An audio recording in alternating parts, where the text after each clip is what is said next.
why I don't see why people are bickering. When Mr. James Orengo talks, he's talking on the basis of a MOU between ODM and UDA. Orengo has not committed any crime. He has got a democratic right to say what you're saying. When Professor Yang Nyong'o speaks about devolution, he is talking the language of ODM. From that video, you can tell clearly that Raila Amolo Odinga has changed tune. You know, Raila Amolo Odinga has been speaking through other people like Samuel Atandi, who have been accusing James Orengo seriously of poor governance because of simply criticizing the association of President William Ruto and Raila Amolo Odinga. I want to tell Governor Orengo that Liberals were not created to stay in opposition. I know that he has been in opposition since he was born, and that there's nothing else he understands other than opposition. He is a poor manager. The country that he's supposed to run is doing badly. We want to urge him to focus on running Siaya County. The affairs of the country now, the president is doing very well, he's in charge, and some of us are also holding positions that are assisting the country to move forward. They have also called him a drunkard. Matamshi ya Orengo. Alisema for your information, unajua Orengo anakunywa changa kuanzia asubuhi mpaka jioni. Sio mtu wa kuaminika. No, so mimi nakwambia ukweli, siende usifuate. Anakunywa, anatembea na tamos. Ikiwa na changa. So Orengo na unajua Orengo nikifuata ndani vizuri, okay, atakiangira Raila kitu mzuri. Yeah. Akionanga Raila ni kama anataka kufuga hivi, akona kasoro fulani tu hapo. Lakini ni mlevi ya changa. So usimlaumu, achana na Orengo, sema ingine, tuulize swali lingine. That is Oscar Sudi. And many other leaders have come out, even some of the grassroots leaders who have actually held press conferences to attack Governor James Orengo. We want to tell Governor Orengo he has touched a live wire by demeaning Raila, and therefore he has written his political telling him that he's going against the Bab. So many things have happened to castigate James Orengo in short. So, and Raila Amolo Odinga coming out to speak in support of James Orengo, as per to me, there must be clear reasons behind that. Because the kind of energy I saw in some of these people who are criticizing Orengo, who those who are castigating him seriously, the kind of energy they showed, it was immense, showing that these people are coming from above. Samuel Atandi took his time to go and speak about Orengo in parliament. That means it was such a heavy matter. But now Raila Amolo Odinga coming out to support it. There are critical and tangible reasons behind that. And that is going to form the basis of this analysis here today. But before I take you through, ladies and gentlemen, if this is the first time you're watching my videos, please make sure that you subscribe, like and comment, because that's the best support you can always give this channel. Let me give you 2 seconds to subscribe, please. Thank you so much for subscribing, and may God bless you. Let me dive into the topic today. What are these reasons? Which are these reasons that made Raila Amolo Odinga to change tune? Number one in my list, it's because of the ground support that Orengo is receiving. As we speak today, I've done a video to show you how the locals of Luo Nyanza are responding to Raila Amolo Odinga's attacks on James Orengo. Remember, there was an impeachment that was just pending, and people from Siaya, people from Homa Bay came out to speak and tell Raila Amolo Odinga, this is not right. Orengo is saying the right thing. So therefore, there is no way you can attack him for that. There's no way for an impeachment for that. So the ground support that James Orengo received, the kind of responses that Raila Amolo Odinga saw, which was seriously making sense, actually resulted to Raila Amolo Odinga changing tune as far as James Orengo is concerned. That was very clear. And actually the responses were coming from both the young, the old, professionals, and even people just from other tribes across the country. So therefore, Orengo was receiving some mileage across the country that Raila Amolo Odinga did not want. So therefore, he had to work with the ground. Secondly, it's the weight of the points that James Orengo had. His points were so heavy that Raila Amolo Odinga could not just go against them. There is nothing that Orengo said that was supposed to be ignored. Why? He talked of facts. People died in the demonstrations. People got killed. There's no money in William Ruto's government. There's nothing William Ruto can bring to Luo Nyanza, even if we just live in for Luo Nyanza alone. Because it's borrowing right, left, and center. There's no plan, there's no vision, and the country is not heading to the right direction. So therefore, James Orengo said of tangible things, which Raila Amolo Odinga could not justify it, because it is true.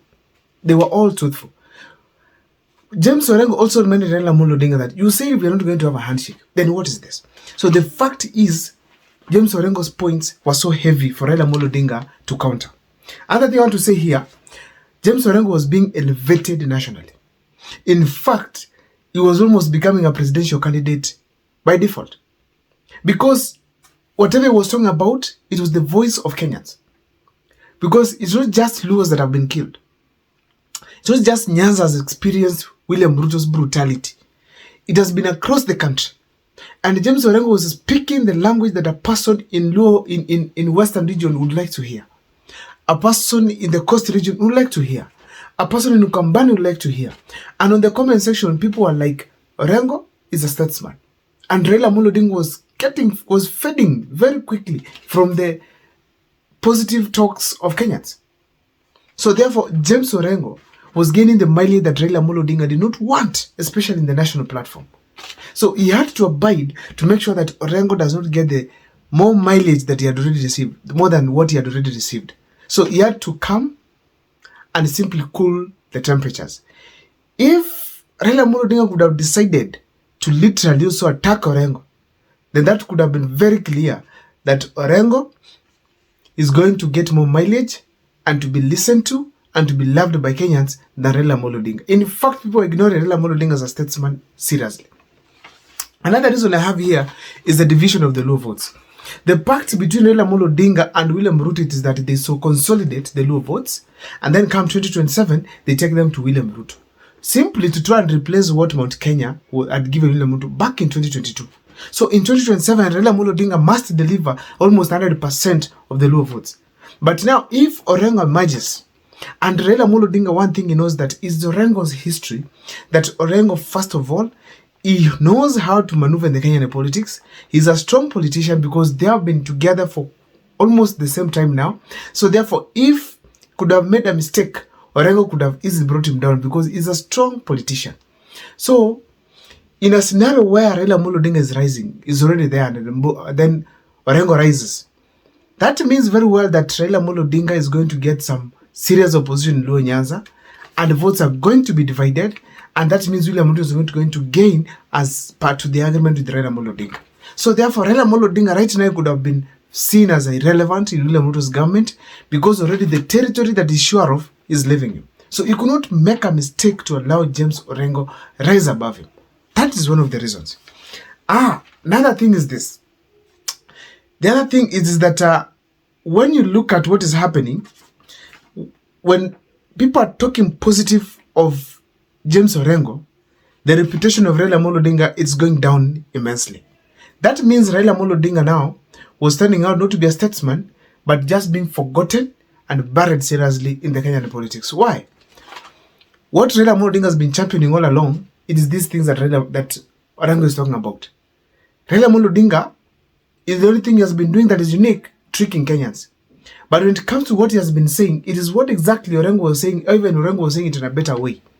So therefore, the moment Orengo could have taken that from him, the reputation of Raila Amolo Odinga would have gone down because people could see him. First of all, he's a dictator within his region.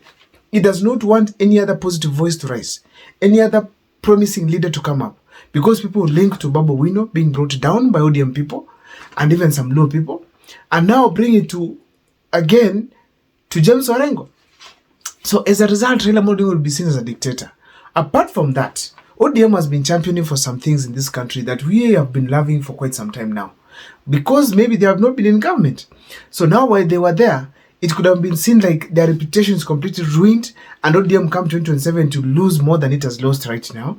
And as a result, the reputation would have seriously been spoiled. So as we speak today, Raila Amolo Odinga had to pretend and ensure that he has protected the reputation of the ODM party. Lastly, I want to talk about the history. I've mentioned about the history of Orengo, but let me just talk about it slightly.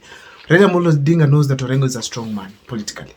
And if we could have made a mistake to try and counter him in the Nyanza region, eventually Orengo would actually emerge victorious because Raila Amolo Odinga is with none other than William Ruto, who is the enemy of most Kenyans.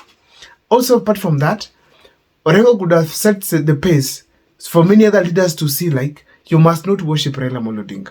You can be elected with another party, and actually you can still survive in Luo Nyanza without necessarily being with Raila Amolo Odinga. So therefore, to protect his reputation and ensure that he's in control of Luo Nyanza, Raila Amolo Odinga had to support James Orengo. I don't know what's your take as far as this is concerned, but please let me see in the comment section what you think. Thank you so much for those who have subscribed, watched my video, and in the comment section, please share with me, because that's the best way I get to learn. My name is Abdul Mukwa.